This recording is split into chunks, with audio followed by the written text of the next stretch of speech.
Hey guys, welcome back to our channel. So आज के video में हम बात करेंगे about a working parent guilt.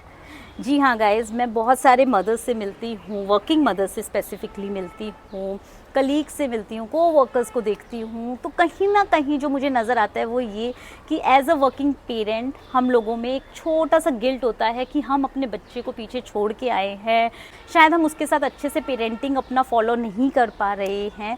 सो उन्हीं सब के बारे में मैं यहाँ पर बात करूँगी एंड आई एम श्योर आप मेरे इस वीडियो को एंड तक देखने के बाद रेजोनेट कर पाएंगे कि अगर आप वर्किंग पेरेंट हैं then there is no guilt that should be there in you because आप अपनी तरफ से एज अ पेरेंट बहुत अच्छा कर रहे हैं। इस वीडियो को बनाने का मतलब ये नहीं है guys that I am going to compare a working parent और a working mom with a homemaker. अगर आप होम मेकर हैं then heads off to you guys, because household chores को मैनेज करना, फैमिली को manage करना is a big time responsibility.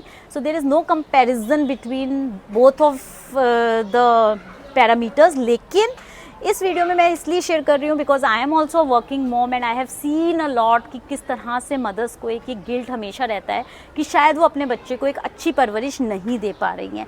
सो उस perspective में मैं यहाँ पे आप लोगों के साथ शेयर करूँगी कुछ ऐसी चीज़ें which I have observe from my life experience, जो कि आई एम श्योर कि आप भी उसको डेफिनेटली रिलेट कर पाएंगे। So let's get started. सबसे पहली चीज़ आप देखेंगे जो वर्किंग पेरेंट्स हैं, जहाँ पे दोनों पेरेंट्स फादर एंड मदर काम करते हैं, वहाँ पर बच्चे बहुत जल्दी इंडिपेंडेंट हो जाते हैं। क्योंकि सबसे बड़ा रीज़न ये होता है कि वर्किंग पेरेंट्स के पास इतना टाइम ही नहीं होता कि वो बच्चे की हर छोटी छोटी चीज़ों पर ध्यान दें। तो ऐसे में बच्चे अपने आप चीज़ें करना जल्दी सीखते हैं, अपना सामान जगह पे रखना सीखते हैं, खुद से कपड़े पहनना, खुद से रेडी होना, खुद से अपना खाना खाना, खाना खा के अपने सारे बर्तन उठा के जगह पे रखना, अपना बैग लगाना, स्कूल के लिए रेडी होना, ये सब चीज़ें बच्चे बहुत जल्दी अपने आप करना सीख जाते हैं, which is a big advantage because eventually this is going to help you a lot as a parent, और बच्चे को भी एक इंडिपेंडेंट बनने में बहुत हेल्प करता है।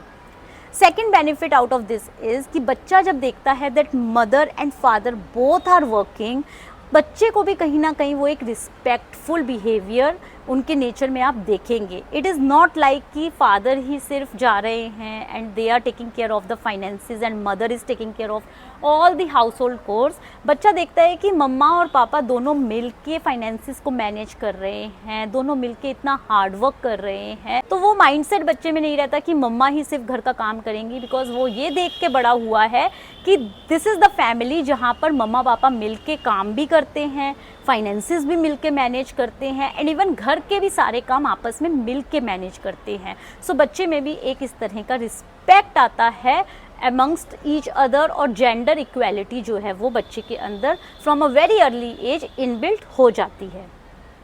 थर्ड गुड फैक्टर इज़ कि एज अ वर्किंग पेरेंट आप बच्चे के साथ जो भी टाइम अपना स्पेंड कर पाते हैं, बी इट 1 आवर और 2 आवर्स इन अ डे, वो पर्टिकुलर टाइम एक क्वालिटी टाइम हो जाता है आपके बच्चे के साथ, क्योंकि उस पर्टिकुलर टाइम में आपका पूरा फोकस आपका बच्चा होता है and you always prefer as a working parent कि ये जो मेरे को टाइम मिला है, इस टाइम में मैं अपने बच्चे के साथ टाइम स्पेंड करके उसको कुछ इंटरेस्टिंग चीज़ें सिखाऊं which will eventually help him और her in their learning zone. तो वो आपका जो बच्चे के साथ थोड़ा सा टाइम स्पेंड होता है वो क्वालिटी टाइम होता है, बॉन्डिंग क्रिएट होती है। क्योंकि गाइस ज़रूरी नहीं है कि आप पूरा दिन बच्चे के साथ रहें। अगर आप दिन में 1 घंटा भी अपने बच्चे के साथ हर चीज़ को अलग रख के सिर्फ एज अ पेरेंट उस बच्चे के साथ हैं, आप सिर्फ फोकस कर रहे हैं अपनी और अपने बच्चे की कन्वर्जेशन में, तो बच्चा बहुत अच्छे से आप देखेंगे उसका जो अपब्रिंगिंग है, जो उसकी सोचने की हॉराइजन है, जो बच्चा चीज़ों को जल्दी ग्रैब करता है, वो बहुत फास्ट होगा और उससे बच्चे की और पेरेंट्स की बॉन्डिंग बहुत स्ट्रांग होगी।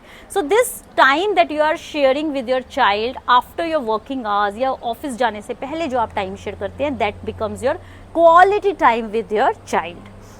अनदर इम्पॉर्टेंट फैक्टर इज़, जो मैं सब पेरेंट्स को बोलती हूँ कि आपको बच्चे के साथ प्रेजेंट रहना सीखना है। The purpose here is not to be a perfect parent. The purpose here is to be present at the moment with your child. So वो बच्चा जब देखता है तो बच्चे के अंदर भी ये सारी चीज़ें आती हैं that how to give a quality time to everyone. Another very important thing is it creates a discipline in child. अगर आप वर्किंग पेरेंट हैं तो आप टाइम से उठेंगे, टाइम से जाएंगे, आपका एक पर्टिकुलर रूटीन होता है जो फिक्स रूटीन आप फॉलो करते हैं और वो बच्चे में इनहेरेंटली हैबिट में आता है because there is no choice. आपको बच्चे को उस पर्टिकुलर टाइम पे ही रेडी करना है बिकॉज आपको भी ऑफिस जाना है, आपको अपने बच्चे के साथ भी टाइम स्पेंड करना है और आपको फर्दर बच्चे को भी स्कूल भेजना है और उसके बाद स्कूल से जब बच्चा आता है तो उसका भी एक पर्टिकुलर टाइम स्केड्यूल फिक्स है। रात को खाना खाने का टाइम फिक्स होगा, आपके सोने का टाइम फिक्स होता है, बच्चे के साथ टाइम स्पेंड करने का टाइम फिक्स होता है। So this is what child is learning and they are growing as a disciplined child at a very early age. And since आपके पास इतना टाइम नहीं होता है तो आपको टाइम की वैल्यू करते हुए देखकर बच्चा भी टाइम की वैल्यू करना सीख जाता है और कहीं ना कहीं थोड़े टाइम में बच्चे को ये समझ आने लगता है that this is the time जब मम्मा पापा को अपना काम करना है। So they started giving you a space. वो हर समय आपके आसपास नहीं घूमेंगे because they know that the time is your first preference. So this is the particular time that is dedicated to your work and this is the time that is dedicated to your child. Another very important factor is कि जब आप working parents होते हैं, आप अपने finances को manage कर रहे होते हैं तो कहीं ना कहीं आपको एक्सपोजर मिलता है अपने बच्चे को देने के लिए। आप एक्सप्लोर करते हैं, सोशल इंटरेक्शन में आप आते हैं और ऐसे में बच्चा भी सोशल इंटरेक्शन में ज़्यादा से ज़्यादा आता है क्योंकि आप बच्चे को या तो डे केयर छोड़ेंगे या आप उसको अलग अलग तरह की एक्टिविटीज़ में इन्वॉल्व करने की कोशिश करते हैं। उसके थ्रू बच्चे के अंदर भी एक सोशल गैदरिंग में किस तरह से मैनेज करना है खुद को, वो बहुत ही अर्ली एज में आना शुरू हो जाता है। सो ये कुछ पैरामीटर्स हैं जो अगर आप सोचेंगे तो you will definitely understand that working parent होना is a biggest strength, it is nowhere a guilt. And ये चीज़ सोच के कभी भी अपने आप को डिमोटिवेट मत करिएगा is because parenting is a beautiful journey. Whatever you are doing for your child is definitely the best. So please give yourself a little bit of boost and motivate रखिए अपने आप को क्योंकि अगर आप खुश रहेंगे, आप हैप्पी रहेंगे, आप इमोशनली स्ट्रॉन्ग रहेंगे तो आपका बच्चा भी देखिए फ्लरिश करेगा, नरिश करेगा और आप उसको एक बहुत अच्छी अपब्रिंगिंग दे पाएंगे।